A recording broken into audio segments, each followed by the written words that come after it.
షడ్రకు మెషకు అబేద్నెగో దానియేలు. ప్రాణాన్ని నష్టపరుచుకోవడానికైనా, ప్రాణాన్ని పోగొట్టుకోవడానికైనా, దేవుని కోసం నష్టపరుచుకోవడానికైనా సిద్ధపడ్డారు. దేవుడు వారిని వదిలిపెట్టాడా?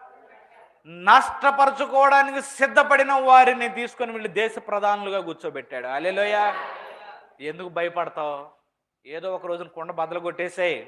అవును, నా ప్రభువుని నేను నమ్ముకున్నా, నా ప్రభువుని నేను నమ్ముకున్నాను. హల్లెలూయా. కుండ బద్దలు కొట్టేసాయి. వాళ్ళు ఎంత నష్టపరచగలరు? నష్టపరచుకోవడానికి నువ్వు సిద్ధపడితే దేవుడు నిన్ను అంతకంతకును తీసుకువెళ్ళి మంచి స్థితిలో ఆయన ఉంచుతాడు. హల్లెలూయా. ఏం భయపడద్దు. పేతురు అదే తెలుసుకున్నాడు. ఇంకో మాట కూడా చెబుతాను. ఇదిగో లోకము అంతములో యేసు ప్రభు వారు రాజ్యం చేయనప్పుడు ఎవరైతే ఇప్పుడు పైన ఉన్నారో వాళ్ళు కిందనన్న వాళ్ళు పైకి వస్తారు.